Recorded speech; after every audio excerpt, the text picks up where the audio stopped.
A 15-year-old boy named Samuel lived in Surftown, the home of all the peasants who worked the fields and orchards on the peninsula. Samuel delivered loaves of bread for the town baker. He loaded the loaves in a wicker basket and used a wagon pulled by a goat that he called by the name Goat. Goat pass gas.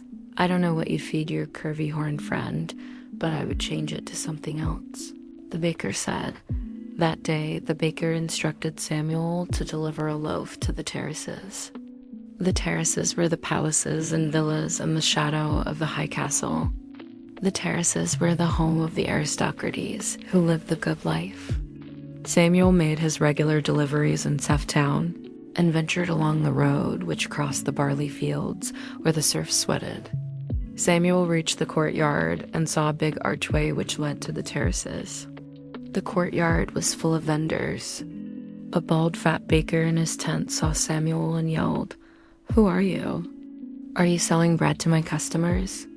He turned red and his eyes bulged so big they almost popped out. Samuel ignored the baker and passed under the archway with his goat and wagon. It felt like his body tingled a little as he crossed over to the terraces. He knew his life would never be the same. The palaces and villas had colorful blue roofs and fine masonry. The widows were pluming with potted flowers. The buildings had splendid colorful chimneys and balconies with potted plants. Marble statues and potted palmettos lined the street. An aqueduct delivered water to all the manors. He couldn't believe his eyes, and he felt so out of place in his raggedy clothes. A young lady with her hair in a blonde side braid yelled down to him from a high balcony. He met her at street level, and an oak door opened. She wore a satin robe, which became untied, and he saw her pale, naked, curvy body. She covered herself up and blushed. So did he, and he always wondered if it really was an accident. "You bake the best bread in the peninsula," she said, smiling with the cutest dimples. "I don't bake them, I only bring it," he said in a humble voice. She gave him a silver round, and he shoved it in his pocket. Goat passed gas, so he left feeling a little embarrassed. "Come back soon," she insisted. On the way back to Surftown, he passed through the wheat field. He heard some chanting and snuck up to a grove of oak trees. He saw a trio of witches surrounding a dead dog lying on its side. Two of the witches were old and haggard, and one was young with pretty gray eyes and black lipstick. They all wore pointy hats. The young witch cut the dog's belly open with an obsidian knife and spilled its guts out. The witches studied the intestines like they were reading a book. One of the old witches mumbled, "A rain is coming. A big rain, a flood. Many will die." The other witch said, "The gods are punishing King Leo for all his sins, for his mistresses, his infidelity." Goat passed gas, and Samuel stepped on a dry branch. "What was that, and what is that smell?" the witches asked, and the young gray-eyed witch sprung up to see. Samuel and Goat ran off, but he forgot the baker's favorite basket on the ground by an oak tree.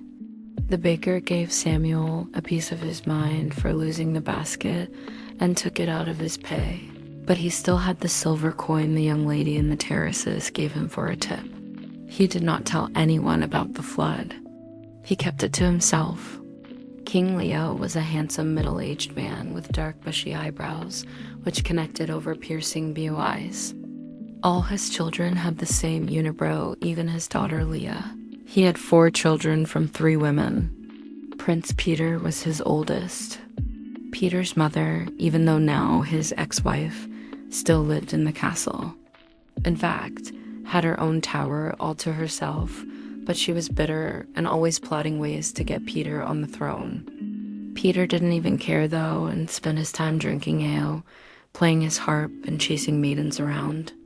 Peter was more handsome and extroverted than Dirk, King Leo's second-born, but Dirk was ambitious and studied military science and philosophy. Most of Leo's advisors saw Dirk as the likely heir. The third-born was Leah, a feisty, hot-tempered girl who constantly butted heads with King Leo. Princess Leah and Prince Dirk had the same mother, Queen Isabella. Knossos was Leo's youngest the son of a whore in Surf Town. Queen Isabella did not want him living in Castle Grey, but King Leo felt obligated. Knossos was mentally challenged. A seer came to Leo's throne room and requested privacy. The seer, a creepy man with a forked tongue, told Leo a flood was coming because of his evil ways. King Leo believed him and asked if it was too late, and it was. Leo gathered all the serfs and aristocracies together and ordered them to dig a deep trench to the river and a levee along the shore. The river connected to the castle's moat and fell to the sea.